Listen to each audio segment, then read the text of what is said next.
નમસ્કાર દર્શક મિત્રો, ચંચળ ન્યૂઝના ફેસ ટુ ફેસ વિભાગમાં આપનું સ્વાગત છે. ફેસ ટુ ફેસ વિભાગમાં અમે દર વખતે કંઈક નવી હસ્તીઓની મુલાકાત કરીએ છીએ, તેમના વિચારો જાણીએ છીએ અને ખાસ કરીને તેમનું સમાજ પ્રત્યેનું યોગદાન, કઈ રીતે તેઓ આગળ આવ્યા અને કરંટ મુદ્દાઓને પણ ફેસ ટુ ફેસમાં આવરી રહ્યા છીએ. ત્યારે આજે આપણા સ્ટુડિયોમાં ઉપસ્થિત છે 11 વર્ષ સુધી મુખ્ય જિલ્લાના સરકારી વકીલ તરીકે ફરજ બજાવનાર શ્રી કલ્પેશભાઈ ગોસ્વામી. કલ્પેશભાઈ, આપનું સ્વાગત છે ચંચળ ન્યૂઝમાં. કલ્પેશભાઈ, આપે 11 વર્ષ સુધી સેવાઓ આપી અને હાલે સેવા નિવૃત્ત થઈ રહ્યા છો આ પદ ઉપરથી. તો સૌથી પહેલા ખૂબ જ પારિવારિક નાતો છે તમારો કચ્છની જનતા સાથે, પોલિટિકલ વકીલ તરીકે પણ. તો તમારું પહેલા શરૂઆત કરીએ બાળપણથી. ક્યાં અભ્યાસ કર્યો, કયું ગામ વતન અને કેવી રીતે આ વ્યવસાયમાં તમે આવ્યા વકીલા? મારું બાળપણ અને પ્રાથમિક શિક્ષણ મારું નારણપુર ગામમાં થયું. પટેલ ચોવીસીનું નારણપુર ગામ છે ત્યાં. ત્યારે મારા માતા શિક્ષિકા તરીકે હતા અને પ્રાથમિક શિક્ષણ ત્યાં મેળવ્યા પછી 6ઠ્ઠા ધોરણથી હું સ્વામિનારાયણ હાઈસ્કૂલમાં આવ્યો. SSC સુધીનું શિક્ષણ ત્યાં મેળવ્યું અને 11 અને 12મું ધોરણ અમે ઓલ્ફેડ હાઈસ્કૂલમાં સાયન્સ ફેકલ્ટી સાથે ક્લિયર કર્યું અને ત્યારબાદ આપણી સૌની લાલન કોલેજમાં મેં મનોવિજ્ઞાન અને પોલિટિકલ સાયન્સ સાથે ગ્રેજ્યુએશન કર્યું અને ત્યારબાદ LLB મેં DL લો કોલેજમાંથી કર્યું અને ત્યારબાદ પછી વકીલાતના વ્યવસાયમાં આવવાના સંજોગો ઊભા થયા અને મારા સિનિયર રત્નાકરભાઈ ધોળકિયા સાથે મેં આ વકીલાતના ક્ષેત્રમાં પગ મૂક્યો. મેં રત્નાકરભાઈ સાથે તમે જોડાણા મારા ખ્યાલથી 2001ના વર્ષમાં હશે, હું બોલતો કે એની પહેલા? નહીં, બિલકુલ 2001ના વર્ષમાં મેં એમની સાથે શરૂઆત. હા, ત્યારે આપણે ખૂબ જ મળતા, કેસોમાં બી ઘણું, કેમ કે તે વખતે કચ્છ માટેનો દર્શક મિત્રોને જણાવી દઈએ ખૂબ જ એવો પીરિયડ હતો. એક તો ભૂકંપની અસર બધા અનુભવી હતી, સાથે સાથે કચ્છ સરહદે RDX સહિતનું ઝડપાયું હતું ને ત્યારે હું અને કલ્પેશભાઈ રેગ્યુલર આ સમાચારો માટે મળતા રહેતા હતા. કલ્પેશભાઈ, રત્નાકરભાઈ સાથે ખૂબ જ વરિષ્ઠ, જેને બહુ જ નામના મળી છે, એમની સાથેનો અનુભવ કેવો રહ્યો, એમના વિશે શું જણાવશો? રત્નાકરભાઈ માટે હું એવું કહું કે હું આ ફિલ્ડમાં જે કંઈ પણ શીખ્યો એ હું એમની મારા ઉપરની લાગણીથી અને એમનો મારા ઉપરના વિશ્વાસથી અને આ કાયદાની પરિભાષામાં રહીને વાત કરીએ તો હું રત્નાકરભાઈને હાલતું ચાલતું લોનું જર્નલ કહી શકું. અણિશુદ્ધ પવિત્ર વ્યક્તિત્વ અને આજે પણ દીવો લઈને શોધવા જાઓ તો એમના જેવું વ્યક્તિત્વ ન મળે. અને હું જે કાંઈ પણ આ કાયદામાં મને એમણે શીખવ્યું, કલમનો અભ્યાસ કરવાનો, કાયદાનો અભ્યાસ કરવાનો, ઇન્ટરપ્રિટેશન કરીને અદાલત સમક્ષ મુદ્દાસરની રજૂઆત, પુરાવાનું મૂલ્યાંકન કેમ કરાવવાનું, દરેક સ્ટેજ હું એમની સાથે રહી અને એમને ઓબ્ઝર્વ કરતો ગયો અને શીખતો ગયો. બહુ મોડી રાત સુધી બેસવાની એમની આદત હતી ફાઇલો લઈને અને ત્યારે આટલી બધી આધુનિક ઓફિસ નથી. અમારી ઓફિસ ત્યારે પણ એકદમ કાળુભાઈ ડેલામાં ખૂબ સામાન્ય હતી. તમે આવતા, તમારા ફાધરને બી મારે ત્યારે મળવાનું થતું વડીલ તરીકે. એટલે એ સંજોગોમાં મેં એમની સાથે શરૂઆત કરી અને તે વખતે RDXના કેસો 24 કિલોગ્રામ RDX ત્યારે મળ્યું હતું. હું નહીં ભૂલતો તો 1998માં અનસક્સેસફુલ લેન્ડિંગ અને 99માં સક્સેસફુલ લેન્ડિંગ અને એની અંદર 4 ISI એજન્ટો, મને આજે નામ યાદ છે, જુમ્મા હાજી જત અને એના સાથે બીજા 3 હતા અને એની સાથે બીજા અહીંયાના બોર્ડરના લોકો જે હતા એ આરોપી તરીકે આવ્યા હતા. એટલે 24 કિલો RDX, કંઈક 25 પિસ્ટલ, રિવોલ્વર, 50,000ની fake currency note, detonator high અને સાદા, સેફ્ટી ફીચર, કોડેક્સર, મોતનો સામાન જેને કહી શકાય. અને ત્યારે SP તરીકે AK સિંઘ સાહેબ હતા. એટલે એ પણ હું એવું માનું છું કે મુઠ્ઠી અચૂરું વ્યક્તિત્વ કહેવાય. AK સિંઘ સાહેબ જે IPS તરીકેની એમની રોલ હતો કે જે આજે હું માનું છું કે પોલીસ ડિપાર્ટમેન્ટ માટે રોલ મોડેલ છે. એટલે એવા અધિકારી સાથે તે વખતે મને રત્નાકરભાઈ મારફતે મારી કેરિયરની શરૂઆતનું પહેલું વર્ષ ત્યારે કામ કરવાનો મોકો મળ્યો. ખાસ કરીને આપે જણાવ્યું તેમ RDXના કેસો, હથિયારના કેસો, અને જ્યારે કેરિયરની શરૂઆત કરતા હો ત્યારે જ આટલા મોટા કેસોનો અનુભવ મળે તો એ તો આગળ ખૂબ જ ઉપયોગી થયો હશે. કઈ રીતે તૈયારીઓ કરતા ત્યારે તમે? શરૂઆતનું જ વર્ષ હતું ને આવા કેસો આવી જાય? શરૂઆતમાં ખૂબ અસમંજસ હતી. સિનિયર પોલીસ અધિકારી ઓફિસે આવે, બ્રીફિંગ કેમ આપવાનું મારા માટે પણ નવું હતું. પણ તમે કોઈને યુદ્ધની વચ્ચે એકલો મૂકી દો જે લડ્યા કરે મારી પરિસ્થિતિ એવા પ્રકારની હતી. એટલે ધોળકિયા સાહેબે ખૂબ વિશ્વાસ મૂક્યો અને ઘણું બધું બ્રીફિંગ કરાવવાનું, મારી પાસે ખૂબ લખવાનું. ત્યારે કમ્પ્યુટરનો યુગ બહુ ઓછો હતો તે વખતે. કમ્પ્યુટર હતા પણ લિમિટેડ ઓફિસોમાં હતા. એટલે હું હાથેથી જ લખતો, બધું લખાવે. લગભગ 4-4, 5-5 કલાક સર્કિટ હાઉસમાં બેસતા, એની દલીલો, એના પુરાવાનું મૂલ્યાંકન, વિટનેસને કેવી રીતે ગ્રાઉન્ડ ઉપરથી રેડી કરવાના, એને પોલીસ લાવે ત્યારે શું. એટલે આ બધી ઝીણી વસ્તુઓનું મૂલ્યાંકન કરી અને પુરાવાનું એકત્રીકરણ જેમ થતું હોય અને પછી અદાલત સમક્ષ એમ કેવી રીતે એની રજૂઆત થાય, લખાણ, આ બધું જ એ ગ્રાઉન્ડ લેવલનું કામ જે હતું. જે LLB કરવું અલગ વસ્તુ છે અને LLB કર્યા પછી અદાલત સમક્ષ એની રજૂઆત કેવી હોવી જોઈએ, એઝ એ લોયર ઇન્ટરપ્રિટેશન કેમ થાય, એઝ એ પ્રોસિક્યુટર ઇન્ટરપ્રિટેશન કેવું, એઝ એ જ્યુડિશિયલ ઓફિસર કેવું, એઝ એ ડિફેન્સ લોયર કેવું, લોના પ્રોફેસર તરીકે, ઇન્વેસ્ટિગેટિંગ એજન્સી ઓફિસર તરીકે, આ બધું નાની બાબતો ખૂબ શીખવા મળી. 2001 થી તમારો જે સમય શરૂ થયો રત્નાકરભાઈ સાથેનો, મહત્વના કેસો જેની કચ્છના ઇતિહાસમાં પણ નોંધ લેવાઈ છે, તેમાં તમારી એક મહત્વની ભૂમિકા હતી. ત્યાર પછી વકીલાતમાં કઈ રીતે આપ કારકિર્દીમાં આગળ વધ્યા, એ વિશે થોડી દર્શકોને માહિતી આપશો?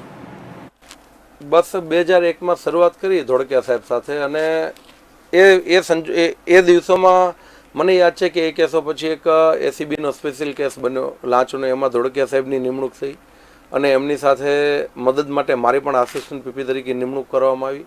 RDXના કેસોની અંદર જજમેન્ટ આવ્યું 25 એપ્રિલ 2004 અને તે વખતે 4 IS એજન્ટને ફાંસીની સજા અમારા માટે. અને હું તે વખતના જે અધિકારીઓ, એમાં હું DYSP અગ્રવાલ સાહેબને યાદ કરું. તે વખતે LCB PSI હતા અને DS મહેતા સાહેબ LCB PI અને જૂની ટીમ. હું બધા મિત્રોને કદાચ મને નામજોગ યાદ કરું તો એક તે વખતે અતુલ જોશી, બારિયા, નરેન્દ્રસિંહ, આ આખી ટીમ હતી. હા, ગિરીશ વસાવડા સાહેબ એના આગળ હતા. પણ આ ટીમ હતી.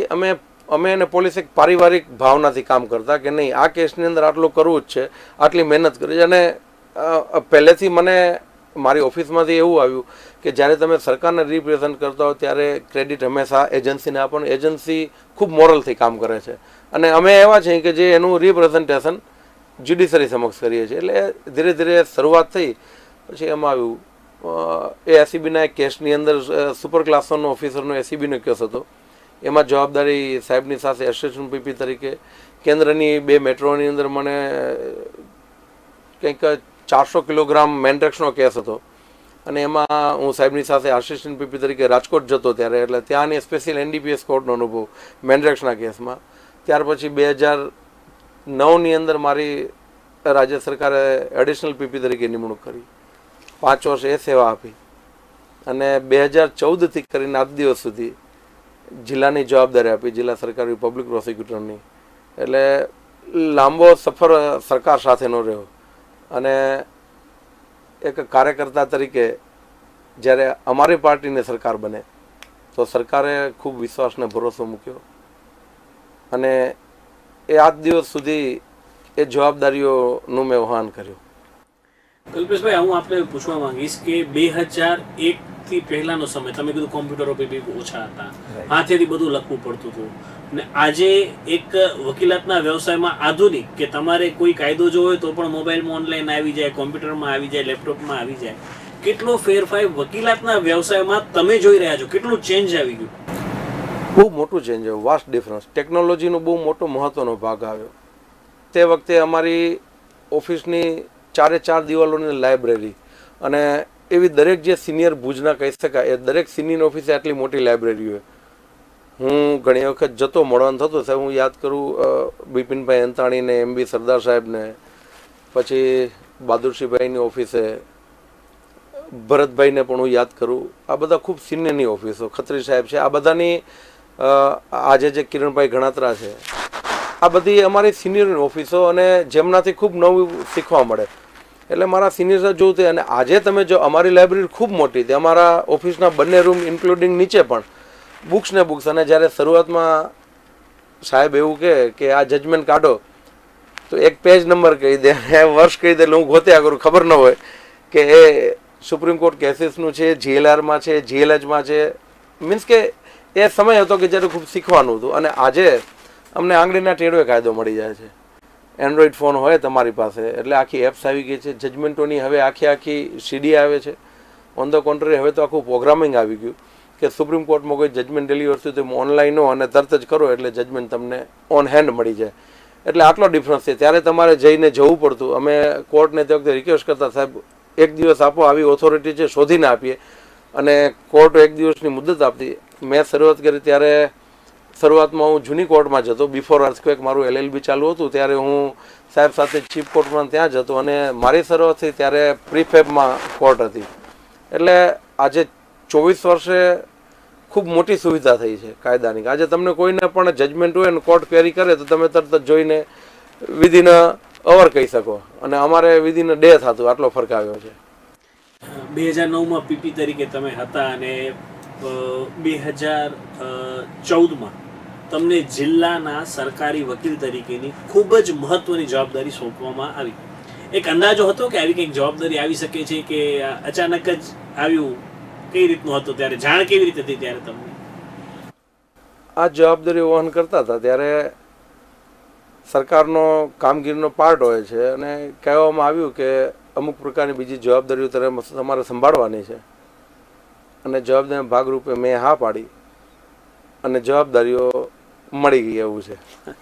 2014 થી 2024 સુધીનો જે સમય રહ્યો આપનો, 11 વર્ષનો ખૂબ જ લાંબો સમય, કયા મહત્વના કેસો જેમના બારામાં તમારે પણ ખૂબ જ અભ્યાસ કરવો પડ્યો હોય અથવા તો તમારે પૂરું ફોકસ સાથે કામ, કેમ કે જિલ્લાના સરકારી વકીલ તરીકે આપની ખૂબ જ જવાબદારીઓ વધી જાય છે, તો એ અંગે કઈ માહિતી આપશો? આપણો જિલ્લો છે એ કચ્છ જિલ્લો સરહદી જિલ્લો છે. અને સરહદી જિલ્લાની અંદર મને ખ્યાલ છે ત્યાં સુધી મારી કેરિયરની શરૂઆત થઈ તે વખતે ફેન્સિંગ નહોતું, ઓપન બોર્ડર હતી. અને ત્યાર પછી ફેન્સિંગ થઈ. એટલે કચ્છનો ઇતિહાસ તમે જાણો છો.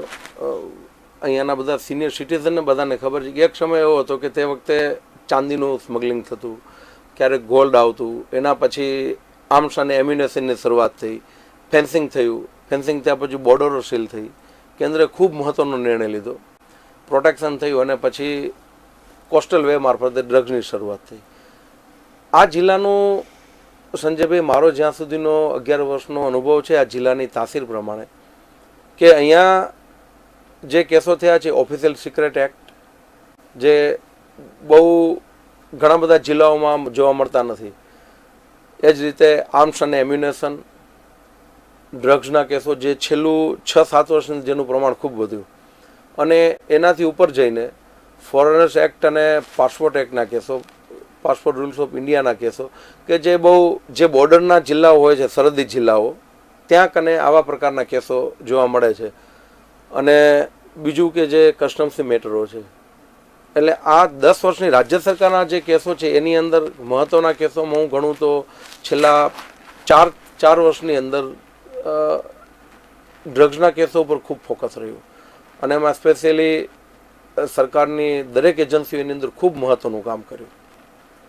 બાકી જિલ્લો છે જે રીતે 2001 પછી કચ્છ ગ્રોથ એન્જિન બન્યું, અને જે રીતે ગર્વ સાથે કહેવું પડે કે જે રીતે આદરણીય મોદી સાહેબે આ કચ્છ જિલ્લાને વર્લ્ડ મેપ મૂક્યું, દુનિયાના નકશામાં મૂકી દીધું. કચ્છ એટલે લોકો માટે એવું થયું, અને જે સૂત્ર આપ્યું કચ્છની કુછ નહીં દે શકે. તો એ જે ગ્રોથ એન્જિન વધ્યું એની સાથે મુન્દ્રા, કંડલા, આ બધી જગ્યાએ વિકાસની જે ગતિ પકડી, એની સાથે કોસ્મોપોલિટન સિટી બનવા તરફ ગયા. તો ત્યાં થોડુંક ક્રાઇમનો રેશિયો પણ વધ્યો. મુન્દ્રાનો જે પોલીસ સ્ટેશનનો ક્રાઇમનો રેશિયો હતો, એના પછી અબડાસા વિસ્તારની અંદર સપોઝ દયાપર ને નલિયા પોલીસ સ્ટેશન છે, જ્યાં લિમિટેડ પ્રમાણમાં IPCના 323-26 પ્રકારની જૂની જે કલમો હતી એ પણ, એટલે મારામારી નવા ગુનાઓ. અને કચ્છ શાંત એરિયા આપણો જિલ્લો. પણ જ્યાં કંપનીઓ આવ્યા પછી ત્યાં અમુક પ્રકારના જમીનના ચીટિંગના કેસોમાં ઉછાળો આવ્યો, જમીન વેચી મારવાના કેસો હોય. એના પછી ચોરીના પણ મોટા પ્રમાણના કેસો આવ્યા. ક્યારેક એને લઈને કંપનીઓના ત્યાં જે કામદારો આવ્યા, વિકાસ ડેવલપમેન્ટ સાથે અલગ અલગ પ્રાંતના લોકો મારામારીના આવા કેસોમાં, અને પછી જેમ અલગ અલગ વિસ્તારની પબ્લિકો આવી થાય, એટલે થોડો ક્રાઇમની અંદર વધારો થયો. નખત્રાણા પોલીસ સ્ટેશનથી લઈ અને હું માનું છું કે નલિયા, વાયોર, જે બધા માઇલ્ડ પોલીસ સ્ટેશન કે જ્યાં ગુનાનું એટલું બધું ભારણ ન હોય. અને હજી અત્યારે એક નરા એવું રહ્યું છે કે જ્યાં ડબલ ફિગરમાં તમને આખા વર્ષમાં ગુનાનો આંકડો જોવા મળે. અને જે વખતે 2 જિલ્લાના હતા, 1 જિલ્લો હતો, ત્યારની પરિસ્થિતિમાં એ કામ કર્યું હતું એડિશનલ PP તરીકે. અને પછી જિલ્લા 2 પોલીસ જિલ્લા બન્યા, પૂર્વ અને પશ્ચિમ. પૂર્વ અને પશ્ચિમ.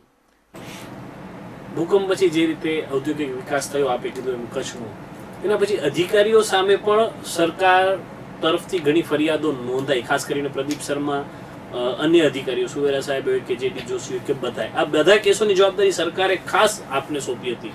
તો આ પ્રકારના કેસોમાં કઈ રીતનું આખું વર્કઆઉટ કર્યું આપે? આ તમામ કેસો જે લેન્ડ એલોટમેન્ટના કેસો હતા એ દસ્તાવેજી આધારિત હતા. એની અંદર હથિયારો ના હોય. જે ઓર્ડર્સ કરવામાં આવે એની અંદર ગવર્મેન્ટ ઓર્ડર્સની જે પ્રોસિજરલ લો છે એની અંદર શું લેક્યુના રહી ગઈ, અને આફ્ટરઓલ જે કોઈ કેસો નોંધાયા એ કેસોની અંદર જે સત્તા મર્યાદાઓ એની બહાર જઈને જ્યારે હુકમો કર્યા હોય, આ તમામ દસ્તાવેજ આધારિત કેસો હતા. ખૂબ અને ખૂબ મોટું બલ્કી રેકર્ડ, અને એ રેકર્ડનો એજન્સીએ પણ ખૂબ એની અંદર સારી તપાસ કરી. અને એ ગુનાઓનું જો મૂલ્યાંકન કરવા જઈએ તો અત્યારની પરિસ્થિતિએ બ્યુરોક્રેટ્સ પણ ખૂબ સરસ રીતે અને ખૂબ સાવચેતીથી કામ કરે છે.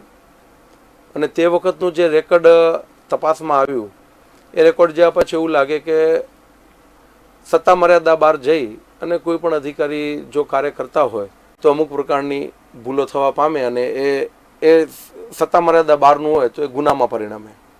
કલ્પેશભાઈ, ખૂબ જ લાંબો સમય જિલ્લાના સરકારી પીપી તરીકે આપણે ફરજ બજાવી છે, તો આ દરમિયાન કોઈ મહત્વનો કેસ તમે અમારા દર્શકો સાથે શેર કરવા માંગશો કે જેમાં તમને એમ થયું કે આ હદે હોઈ શકે? આમ તો એવા ઘણા કેસો છે, માધાપરમાં એક મહિલાનો કેસ હતો જેમાં બી આપણે એકબીજાની ચર્ચા થઈ હતી, પણ આ પ્રકારના કેસોમાં તમારે કોઈ ખાસ એવું તમને એમ યાદ આવે કે ના આ કેસમાં તો બહુ ધ્યાન અથવા અચાનક ટર્ન આવી ગયું?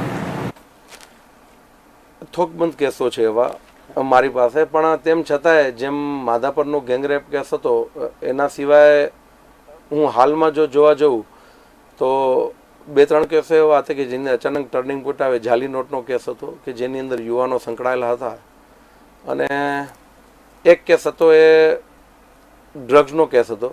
એ કેસની અંદર પણ એવું લાગે કે જે જથ્થો ઓછો હતો પણ જે આરોપીની ભૂમિકા હતી ને એના જે સોર્સિસ હતા એ એક રેડ સિગ્નલ હતા સમાજ માટે અને એજન્સી માટે. એટલે બહુ બધા ઓફિસરથી ખૂબ બધા કેસો આવ્યા અને ઘણા બધા કેસોમાં કામ કરવાનો મોકો મળ્યો. કલ્પેશભાઈ, એડવોકેસીમાં 2001માં આવ્યા, તો એની પહેલા આપ કઈ રાજકીય પાર્ટી સાથે જોડાયેલા હતા અને કઈ રીતનું આખું રાજકારણમાં આપની ભૂમિકા રહી?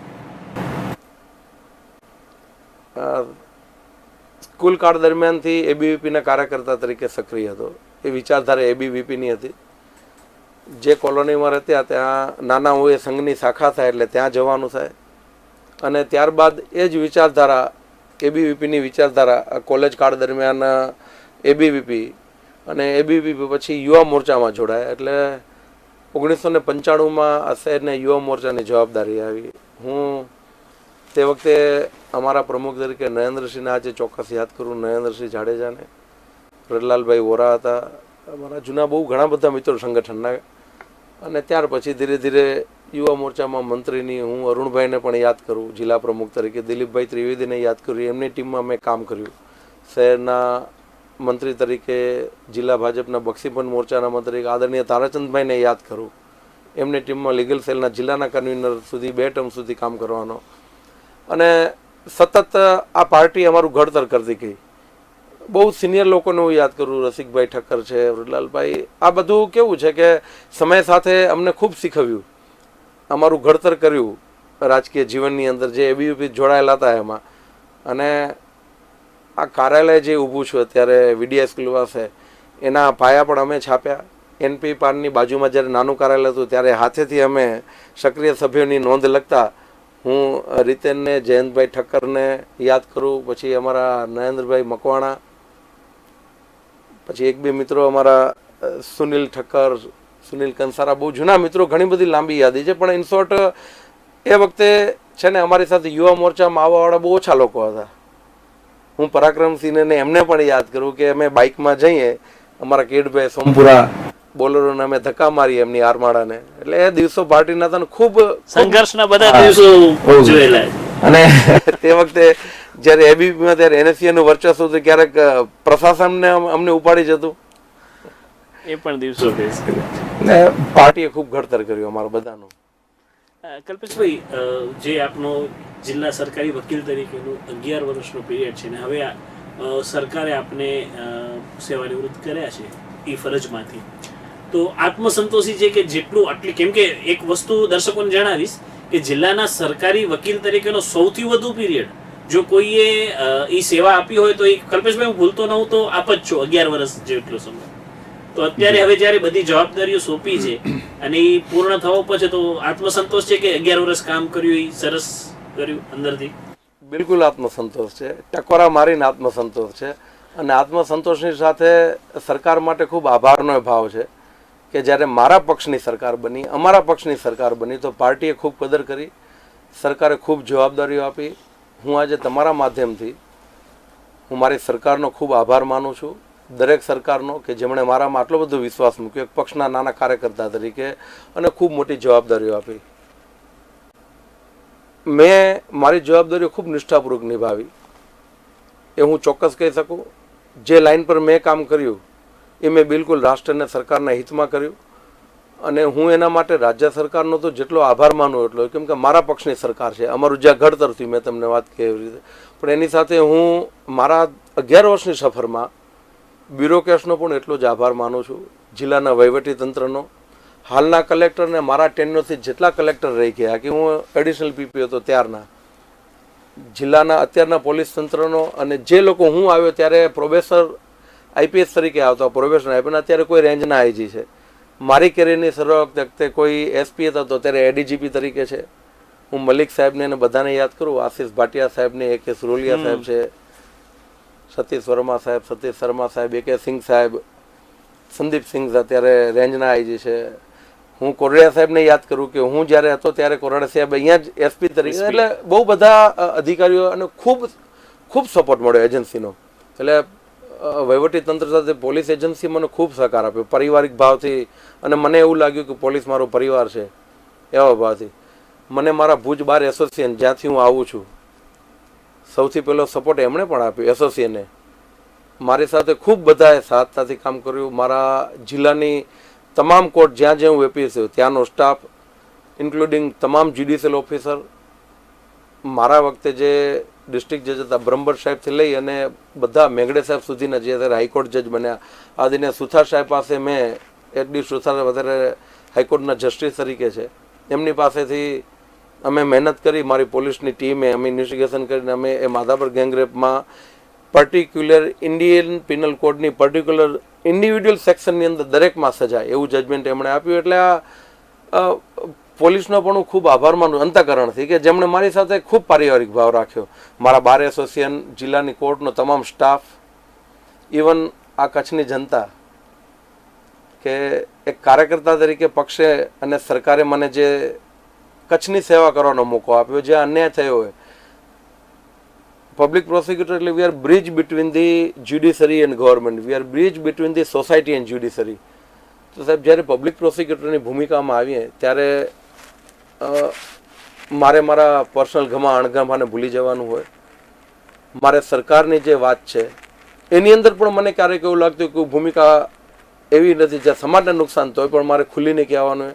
અને મને એ વાતનો પૂર્ણ સંતોષ છે કે એક મર્ડર કેસની અંદર મેં અદાલતને એવું કહ્યું હતું ત્યારે NM કરોડિયા સાહેબ એડિશનલ સેશન જજ હતા, અને મેં કહ્યું સાહેબ, મેં કીધું આ 302માં મને ખબર છે કાયદાની જોગવાઈઓ નથી આપતી, પણ સાહેબ જામીન આપવાનો કોઈ વાંધો નથી. કેમ કે સંજોગ એવા હતા કે એક યુવાન દીકરીના બાપે જે ખૂબ ગરીબ હતો અને એવા સંજોગોમાં એ આરોપી સાથે જોઈ ગયા કોઈ પણ બાપની જે પરિસ્થિતિ, માનસિક પરિસ્થિતિ બેલેન્સ ન રહે અને એમાં મર્ડર થઈ ગયું, અને એની પછીની પરિસ્થિતિમાં એની માં નથી દીકરીની, એના દાદી માતા એ અપાઈ જતા, સામે કહ્યું હતું ને એટલે તો બીજી દીકરી છે. એટલે અને તે વખતે ખુલીને કીધું જ્યારે આદરણીય મોદી સાહેબ પહેલી વખત પ્રધાનમંત્રી બન્યા અને ત્યારે એમણે જે ખૂબ સરસ નિર્ણય લીધો બે રાષ્ટ્ર વચ્ચે, અને તે વખતે પાકિસ્તાની માછીમારોને મુક્ત કરવાનો નિર્ણય, ત્યારે અમારા માટે નવું આવ્યું કે સરકારે આવો નિર્ણય લીધો કેન્દ્રમાંથી, રાજ્યને જાણ થઈ, અમારે શું કરવું, પ્રોસિક્યુશન વિડ્રો કરવાની વાત આવી તો ત્યારે ખૂબ નવું શીખવા મળ્યું. એટલે તે વખતે પણ સરકારે ખૂબ માર્ગદર્શન કર્યું, કલેક્ટોરેટ તરીકે હોય, SP હોય, એટલે આ તબક્કાઓની અંદર હું બધાનો આભાર એટલે માનું, સરકારમાં બધું આવી ગયું, પણ અલગ અલગ વિભાગો, રેવન્યુ ડિપાર્ટમેન્ટ, જિલ્લાનું વહીવટીતંત્ર, મારા બહારના સભ્યો અને ખાસ કરીને તમે બધા એટલે મારા મીડિયાના તમામ મિત્રો, કચ્છમાં જે લોકલ મીડિયા છે, પ્રાદેશિક મીડિયાના જે પ્રતિનિધિ મિત્રો અહીંયા છે, ખૂબ બધાએ સહકાર આપ્યો. અને સહકાર એમાં આપ્યો કે સરકારની જે કામગીરી હતી એને તમે લોકો બહાર લાવ્યા અને પબ્લિકની અંદર આવ્યું કે સરકાર આટલું કામ કરે છે. એટલે મેં જે કામગીરી કરી છે એના માટે હું મારા મીડિયાના તમામ મિત્રોનો, એ પ્રેસના મિત્રોને હું આજે યાદ કરું. વિપુલભાઈ વૈદ્ય હતા તે વખતે, અમારા નવીનભાઈ જોશી છે, આપના ફાધર છે, ઘણા બધા મિત્રો તે વખતે શરૂઆત કરી હતી. પેલા કચ્છ ખબર ઉમેશભાઈ પરમાર છે, એવા ઘણા બધા મિત્રો જે અત્યારે અમદાવાદ જાઉં તો મીડિયામાં, મીન્સ કે આ બધા મને યાદ છે કે મારી જ્યારે કેરિયરની શરૂઆત હતી ત્યારે આ બધાએ અમે જે કામ કર્યું એ તમે સરકારના કામને તમે લોકોએ ઉજાગર કરવાનું કામ કર્યું. અને અદાલતોએ જે સીમાચિહ્ન ચુકાદા આપ્યા એ ચુકાદાને તમે લોકો હાઇલાઇટ કર્યા, જે તે સોસાયટીમાં એવી ઇફેક્ટ જાય કે જો આવા પ્રકારનું કામ કરો તો સુરક્ષા એજન્સીઓ, સરકાર ક્યારેય તમને આની અંદર માફ નહીં કરે, સરકાર કડક પગલાં લેશે. અને ન્યાયતંત્ર પણ એની અંદર, એટલે એક પ્રકારના જે ક્રિમિનલ માઇન્ડેડ લોકો છે એને એક સીધો સંદેશા જે ગયો, અદાલતે જે ચુકાદા આપ્યા, પ્રોસિક્યુશન જે મહેનત કરી, એ બધાની ક્રેડિટ હું તમને બધા મિત્રો એટલા માટે તમે બધાએ એ ચુકાદાઓનું ખૂબ હાઇલાઇટ કર્યા. એ હાઇલાઇટ સમાજના વિશાળ હિતમાં હતું. જે રીતે સ્પ્રેડ થાય એમાં એ લોકોમાં ભય પામે કે નહીં, તંત્ર નહીં ચલાવી લે, કોર્ટમાં નહીં મળે આવું જામીન, અને ખૂબ કાયદાઓ બનાવ્યા. ગુડ્સી ટોક, લેન્ડ ગ્રેબિંગ, કે લોકોની હિંમત ન થાય. કલ્પેશભાઈ, દેશનું ટોચનું નેતૃત્વ ખૂબ જ લોકપ્રિય છે, નરેન્દ્રભાઈ અને અમિતભાઈ. એમની સાથે આપણી મુલાકાતના અમે ઘણા જ ફોટોગ્રાફ્સ જોયા છે. મુલાકાત જ્યારે પણ થઈ, જેટલી બી થઈ, કચ્છની પૂછા થાય છે, શું વાતચીત થાય છે, એમની સાથેનો અનુભવ કેવો છે, એ થોડુંક દર્શકો આ પર્સનલ મેટર છે પણ જાણશે આપણી પાસે. તો એક નાનકડા, હું તો ખૂબ નાનો કાર્યકર્તા છું, અને એક નાના કાર્યકર્તાને કોઈ જવાબદારી જ્યારે આપતું હોય ત્યારે એમની સાથેની મુલાકાત મારીની કોઈ પણ કાર્યકર્તાને ખૂબ રોચક હોય. અને મને એટલું યાદ છે કે 2017 એન્ડમાં જ્યારે મારી સાહેબ સાથે મુલાકાત હતી, મોદી સાહેબ સાથે, એમના મોઢામાં સહજ ભાવે જોઈને નીકળી જાય કે કચડો બારે માસ, અને ખૂબ પૂછા કરે. એમનું જે વ્યક્તિત્વ છે એ વ્યક્તિત્વ સાથે કામ કરવાનો કે એમની સાથે મળવાનો જે આખો એક આનંદ છે, કે એક તમને જે પ્રેરણા મળે. અને એવી જ રીતે અમિત શાહ સાહેબ સાથે, કે જેમના સાથે રહેવાથી કે એમની ઉર્જાથી તમને એક નવું બળ મળે કે કેવા સંજોગોની અંદર કેવી રીતે કામ કરવું.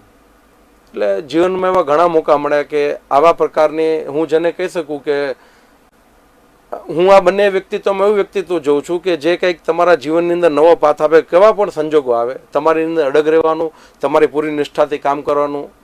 આ બંને સાહેબ સાથે જ્યારે મુલાકાત થાય કે ત્યારે હું એમાંથી ગ્રહણ કરવાની કોશિશ કરું કે એમાંથી એવું એક મેગ્નેટિક તત્વ તમને મળે છે કે જે તમારી જે કામ કરવાની શક્તિને વધારે. અને જ્યારે તમે ઈશ્વરની કુદરતને સાથે રાખીને કામ કરતા હો અને આવી વ્યક્તિઓના જ્યારે બ્લેસિંગ્સ હોય ત્યારે હું માનું છું કે સફળતા તો તમને મળે, પણ મહેનત કરવી પડે.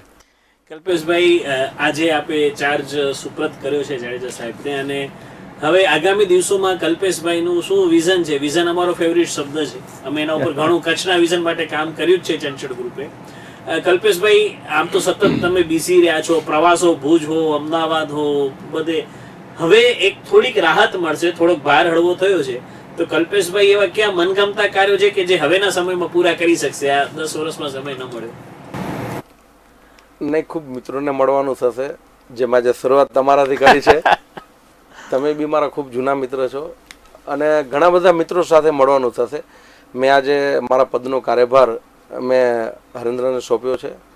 સરકારનો નિર્ણય ખૂબ સરસ છે અને મેં એ રીતે હું અનુસર્યો છું, અને સરકારનો ફરીથી ખૂબ આભાર માનું છું કે મને આટલા વર્ષ સુધી આ તંત્રની અંદર કેવી રીતે કામ કરવું, જ્યુડિશરી સાથે કેમ કામ કરવું, બ્યુરોક્રેટ સાથે કેવી રીતે કામ કરવું, અલગ અલગ એજન્સીઓ સાથે સંકલનમાં કેવી રીતે હું, કેન્દ્રની એજન્સી હોય કે સ્ટેટની હોય, બોર્ડરને રિલેટેડ એજન્સી કામ કરતી હોય કે ઇન્ટેલિજન્સને રિલેટેડ હોય, સેન્ટ્રલની આઈબી હોય કે સ્ટેટની હોય, આ બધા સાથે કામ કરવાનો જે મને મોકો મળ્યો, જે કંઈ મારું અનુભવનું ભાથું મળ્યું છે, એ બધો જે અનુભવ છે એ કાયમ મને મારા સ્મરણમાં રહેશે. એ મને એક અનુભવ મળ્યું છે, અને આવનારા દિવસોની અંદર ફરી પાછું પક્ષ સરકાર કે જે જવાબદારી આપશે એ જવાબદારીમાં ખૂબ દિલથી કામ કરશું. તો દર્શક મિત્રો, આ હતા એડવોકેટ કલ્પેશભાઈ ગોસ્વામી, જેમણે 11 વર્ષ સુધી કચ્છની વિવિધ સરકારી વકીલ તરીકેની જવાબદારીઓ નિભાવી અને ખૂબ જ નાની ઉંમરમાં RDX થી લઈને ભ્રષ્ટાચારના અને IPC ની ઘણી બધી એવી કલમો છે, એમણે પોતે જ વાત કરી કે એ બધા કેસોમાં લોકોને ન્યાય મળે તે માટે પ્રયાસ કર્યો છે. કલ્પેશભાઈ ચંચળ ન્યૂઝના સ્ટુડિયોમાં આવ્યા તે બદલ આપનો આભાર. Thank you Sanjaybhai.